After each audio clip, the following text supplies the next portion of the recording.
नमस्कार दोस्तों, आज हम ऑटो मैनुअल रिले लॉजिक को समझेंगे जो इंडस्ट्री में मोटर, पंप या किसी मशीन को कंट्रोल करने के लिए काफी यूज होता है। इस वीडियो में हम एक ऑटो मैनुअल कंट्रोल सर्किट की वायरिंग डायग्राम समझेंगे और इसका प्रैक्टिकल कनेक्शन भी करेंगे। तो चलिए बिना टाइम वेस्ट किए हम शुरू करते हैं। ये हमारा ऑटो मैनुअल कंट्रोल लॉजिक का वायरिंग डायग्राम है जो एक selector switch, stop button, start button और एक कॉन्टैक्टर के थ्रू बनाया गया है। चलिए इसको स्टेप बाय स्टेप समझते हैं। इसके लिए यहां पर देखेंगे जो ये रेड है, अपर साइड में एल जो लिखा है, ये लाइन को रिप्रेजेंट कर रहा है जो 230 वोल्ट आएगा। और इसके नीचे एक मैंने न्यूट्रल वायर को कनेक्ट किया है जो ब्लैक में दिखाया गया है। इसके अलावा मैं बात करूं तो यहां देखेंगे कि सेलेक्टर स्विच यूज किया गया है जिसका यूज हम ऑटो और मैनुअल मोड में ऑपरेट करने के लिए करेंगे। ऑफ रहेगा तो मैनुअल मोड में ऑपरेट होगा, ऑन रहेगा तो ये ऑटो मोड में ऑपरेट होगा। इस स्विच को हम सेलेक्ट करके इस मोटर के मोड को चेंज कर सकते हैं। इसके अलावा स्टॉप बटन हम सर्किट को ब्रेक करने के लिए करेंगे, स्टार्ट बटन का यूज करेंगे ऑटो और मैनुअल मोड में इस कॉन्टैक्टर को ऑन करने के लिए। और ये इसकी वायरिंग डायग्राम है, बहुत ही सिंपल है। हम इसी के अकॉर्डिंग क्या करने वाले हैं, इसकी वायरिंग करने वाले हैं। वायरिंग करके हम अपने मोटर को चला के देखेंगे कि जॉग में, और इसको ऑटो मोड और मैनुअल मोड में हम कैसे चलाते हैं। इसके लिए जो वायरिंग डायग्राम है इसी के अकॉर्डिंग हम करेंगे। सिंपल है वायरिंग डायग्राम। हम क्या करेंगे, लाइन से एक वायर निकालेंगे, स्टॉप बटन के एक एंड पे कनेक्ट करेंगे और स्टॉप बटन के दूसरे एंड से दो वायरें कनेक्ट हो गई पैरेलल में। एक स्टॉप बटन से एक वायर स्टार्ट के एक एंड पे आएगा और स्टार्ट के दूसरा एंड का वायर मेरा A1 कॉइल पे चला जाएगा। जो स्टॉप बटन से दूसरी वायर निकली थी ये सेलेक्टर स्विच के एक एंड पे आएगी और दूसरा एंड से हम निकाल के इसके NO पॉइंट्स पे दे देंगे और NO से एक वायर निकाल के दोबारा इसके A1 कॉइल पे दे देंगे। इस तरीके से हम वायरिंग करने वाले हैं। तो चलिए हम इसकी वायरिंग करना शुरू करते हैं दोस्तों। इसके लिए मैं मोटर को साइड में करता हूं, पहले इसकी कंट्रोल वायरिंग इसके अकॉर्डिंग मैं समझा देता हूं। जैसे कि देखेंगे कि मेरे पास सेलेक्टर स्विच है, स्टार्ट का स्विच है और एक स्टॉप मेरा जो NC टाइप है। हम 1 बाय 1 करके वायरिंग करना शुरू करते हैं। अब देखेंगे कि मेरे पास MCB पे लाइन न्यूट्रल यहाँ पे आया हुआ है। मैं लाइन की वायर निकाल के सीधे अपने स्टॉप बटन के एक एंड पे कनेक्ट कर देता हूं। इसके लिए मैंने एक वायर लिया और मैं इसको अपने MCB से कनेक्ट कर देता हूं। मैंने इसको कनेक्ट कर दिया। इसका दूसरा एंड अपने स्टॉप बटन के एक एंड पे मैं कनेक्ट कर देता हूं। कोशिश करें कि सीक्वेंस फॉलो करें। यहाँ पे जो NC टाइप होता है यहाँ पे 1 और 2 मेंशन किया रहता है, तो आप चाहे 1 या 2 साइड किसी भी साइड कनेक्ट कर सकते हैं। बेहतर ये रहे कि आप सीक्वेंस फॉलो करो, ठीक है। तो मैं 1 साइड में 1 नंबर इसके पॉइंट पे कनेक्ट कर देता हूं। अब देखेंगे कि इतनी वायरिंग कंप्लीट हो गई है। मेन लाइन से मेरा स्टॉप बटन के एक एंड पे आ चुका है। मैं थोड़ा सा और जूम कर देता हूं सो दैट पूरा पॉइंट आपको दिखे। ओके, मैंने इतनी वायरिंग कंप्लीट कर दिया है। अब इस स्टॉप बटन से एक वायर निकालेंगे और स्टार्ट बटन के एक एंड पे कनेक्ट करेंगे। तो ये मेरा स्टार्ट बटन है, यहां से मैं एक वायर निकालता हूं। स्टॉप बटन के एक एंड से यहां से एक वायर निकालता हूं। पहले हम सिंपल वायरिंग करते हैं। पहले क्या करते हैं, सिंपल वायरिंग करते हैं। मीन्स ये वाला स्टार्ट बटन से मैं स्टार्ट बटन को कनेक्ट कर देता हूं। दूसरा एंड यहां पे मैं इसको कनेक्ट कर देता हूं सिंपल। देखेंगे कि स्टार्ट बटन के दूसरा एंड हमारे कॉन्टैक्टर के A1 कॉइल पे जाएगा। इसके लिए मैं एक और वायर लेता हूं और स्टार्ट बटन के दूसरे एंड पे मैं कनेक्ट कर देता हूं। ओके, और इसका जो ये वायर का एंड है इसके कॉइल पे जाना चाहिए। अगर मैं इसका कॉइल दिखाऊं तो देखेंगे कि मैं कॉइल एक बार कोशिश करता हूं कि आपको दिख जाए। देखेंगे कि ये मेरे कॉन्टैक्टर का कॉइल है जहां पे A1 और A2 दिया है और ये बता रहा है कि 220 वोल्ट पे ऑपरेट होगा AC पे। तो मैं क्या करता हूं, इसका एक एंड मैं यहाँ A1 पे कनेक्ट कर देता हूं। तो मैं इसको यहाँ पे A1 पे कनेक्ट कर देता हूं एक बार।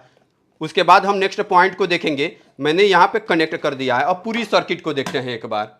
देखेंगे कि मैंने क्या किया है, सिंपल यहां से लाइन से वायर निकाला है, स्टॉप बटन के एक एंड और स्टॉप बटन के दूसरा एंड मेरा ये स्टार्ट के एक एंड पे और दूसरा एंड मैंने निकाल के सिंपल यहां पे इतना कनेक्शन कर दिया है।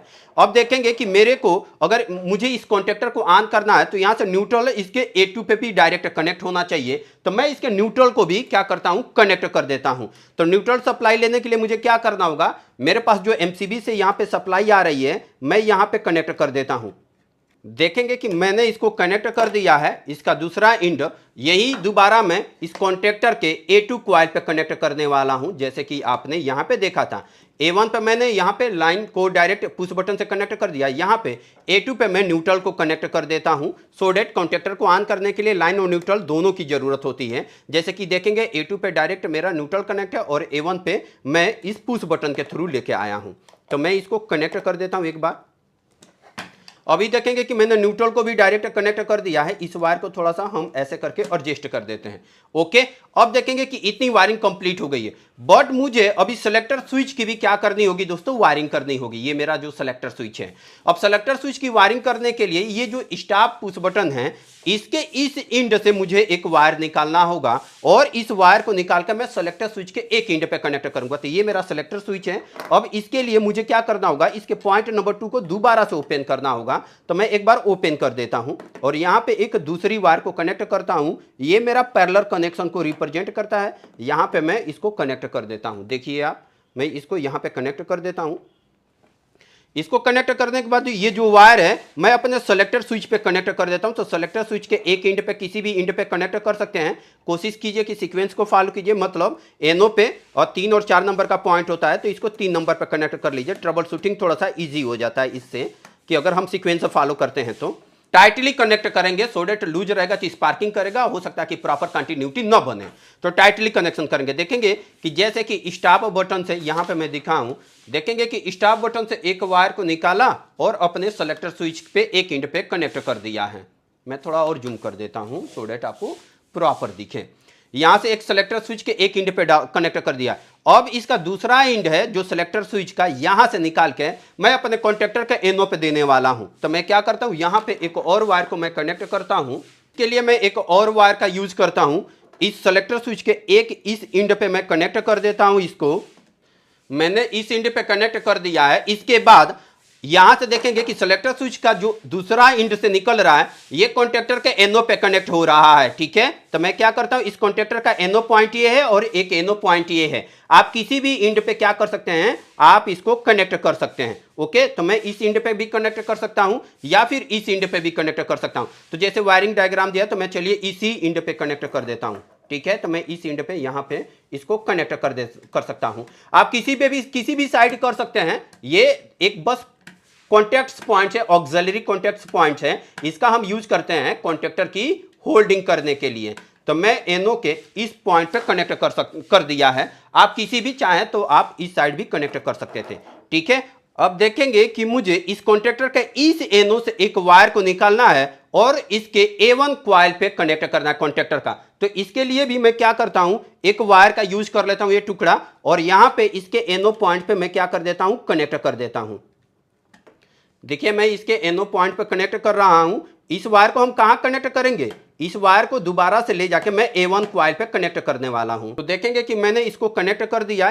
यहां से एनओ से निकाल के A1 पे देना है। मैं क्या करता हूं, इसका A1 पे कनेक्ट कर देता हूं। A1 में दोबारा से दिखाता हूं। देखेंगे कि ये मेरा A1 पॉइंट है। मैं थोड़ा सा जूम कर देता हूं सो डेट आपको दिखे। ओके, मैं दोबारा से क्या करता हूं, इस पॉइंट को ओपन करता हूं। ओके, तो मैं एक बार इस पॉइंट को ओपन कर देता हूं। ओके, ओपन करने के बाद इस वायर को भी यहीं पे कनेक्ट करना होगा। हम वायरिंग डायग्राम फॉलो करते जा रहे हैं। सिंपल वायरिंग है ऑटो मैनुअल कनेक्शन करने के लिए। ये बहुत ही सिंपल वायरिंग डायग्राम है। मैं जो वायरिंग डायग्राम आपको दिखा रहा हूँ, आपको इसी को क्या करना है, फॉलो करना है, सो डेट आप वायरिंग इजीली से क्या कर पाएँ, कर लें। देखेंगे कि मैंने यहाँ पे कर दिया है। अब क्या करते हैं, इन वायरों को थोड़ा सा एडजस्ट कर देते हैं सो डेट बेहतर दिखे। देखेंगे कि मैंने इन वायरों को थोड़ा सा एडजस्ट कर दिया है सो डेट ये दिखे प्रॉपर। ठीक है, मैंने सेम टू सेम यही वायरिंग डायग्राम को फॉलो किया है। अब क्या कर लेते हैं, एक बार इसकी टेस्टिंग कर लेते हैं। देन आफ्टर हम क्या करेंगे, अपने मोटर को कनेक्ट करेंगे। अब दोस्तों इसकी पावर अप करते हैं और टेस्टिंग कर लेते हैं। इसके लिए मैं एमसीबी को ऑन करता हूं। एमसीबी को ऑन करने के बाद जैसे ही मैं इसको, देखिए अभी सेलेक्टर स्विच मेरा ऑफ है, मैं इसको प्रेस करता हूं। ये देखिए जब तक मैं प्रेस करके रखूंगा ये मेरा कॉन्टेक्टर क्या हो रहा है, ऑन हो रहा है। छोड़ दे रहा हूं तो ऑफ हो जा रहा है।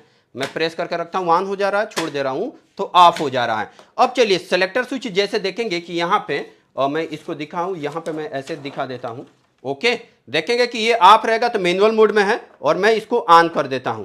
ठीक है, मैंने इसको ऑन कर दिया। अब देखिए मैं स्टार्ट करता हूं, ये होल्ड हो गया। ठीक है, मैं स्टॉप करना चाहूं तो यहां से प्रेस करके स्टॉप कर सकता हूं। दोबारा से प्रेस करूंगा, ये देखेंगे कि होल्ड हो जाएगा और स्टॉप करूंगा, स्टॉप हो जाएगा। अगर सेलेक्टर स्विच को मैं ऑफ कर देता हूं, देखेंगे ऑफ कर दिया, तो मैं जब तक प्रेस करके रखूंगा चलेगा, छोड़ दूंगा तो ये ऑफ हो जाएगा। इस तरीके से ऑटो मैनुअल की वायरिंग कर सकते हैं। चलिए मैं इसमें मोटर को कनेक्ट करके आपको चला के दिखा देता हूं। अब देखिए, चलिए मैं इसकी मोटर की कनेक्शन कर देता हूं। यहां पे मेरे 3 फेज की सप्लाई आएगी और इसके T1 T2 T3 से मैंने अपने मोटर को कनेक्ट कर दिया है। ये मेरा मोटर है। अब इसकी सप्लाई के लिए मैं यहां पे कनेक्ट कर देता हूं। पावर की ये वायरिंग है। पावर की वायरिंग में नथिंग कुछ खास नहीं करना है। इसका जो पावर टर्मिनल है, पावर टर्मिनल पे अपने वायरों को कनेक्ट कर देना होता है। पावर टर्मिनल कौन से हैं? L1, L2, L3 और L5। ये इनपुट के टर्मिनल्स होते हैं। ये क्या होते हैं दोस्तों? ये इनपुट के टर्मिनल होते हैं जहां पे मैं इनपुट सप्लाई को अपने कनेक्ट करता हूं। दिखा देता हूं। ओके दोस्तों, मैंने वायरिंग डन कर दिया है। अब एक बार कंप्लीट पैनल देखते हैं। ओके, ये मेरा एक बार मैंने 3 फेज की सप्लाई यहाँ पे ले लिया है और 3 फेज की सप्लाई निकाल के मैंने अपने मोटर को कनेक्ट कर दिया है। अब चलिए मैं इसको चला के दिखाता हूँ। ओके, मैं प्रेस कर रहा हूँ, ये मैनुअल मोड में चल रहा है। मैं प्रेस कर रहा हूँ, देखेंगे कि मेरी मोटर क्या हो रही है, चल रही है। जैसे ही छोड़ दे रहा हूँ मेरी मोटर क्या हो जा रही है, स्टॉप हो जा रही है। दोबारा से मैं दिखाता हूँ, स्टॉप हो जाने दीजिए इसको। ठीक है, मैं प्रेस करता हूँ, ये चलने लगा। अगर किसी भी मोड पे अगर कोई स्टॉप बटन प्रेस कर देता है तब ये स्टॉप हो जाएगा, चाहे आप स्टार्ट रखो दबा के, कोई फर्क नहीं पड़ेगा। ठीक है, अब चलिए दोस्तों इसको ऑटो में करके चलाते हैं। तो इसके लिए क्या करना होगा, सेलेक्टर स्विच को देखिए मैं एक बार दिखा देता हूँ। इस सेलेक्टर स्विच को मैं एक बार ऐसे ऑन कर दिया। ऑन कर दे के बाद इसको मैं प्रेस करूंगा, देखेंगे कि ये कंटिन्यू होल्ड हो गया है और ये मेरी मोटर क्या हो रही है, कंटिन्यू चलती जा रही है। ये तब तक चलेगी जब तक मैं स्टॉप ना कर दूं। मैं स्टॉप करूंगा, स्टॉप हो जाएगा। दोबारा से चलाना होगा, मैं स्टार्ट की को प्रेस करूंगा और ये मेरी मोटर कंटिन्यू चलने लगेगी। अगर मैं इसका मोड चेंज कर दिया तो क्या होगा, अगर मैंने इसका मोड चेंज कर दिया ना तभी भी ये ऑफ हो जाएगा, क्योंकि ऑटो से आप किस में आ गए हैं, ऑटो से आप मैनुअल मोड में आ गए हैं। अब देखिए मोड चेंज कर दिया। अब जैसे ही मैं दबा कर रखूंगा चलेगा, छोड़ दूंगा ऑफ हो जाएगा।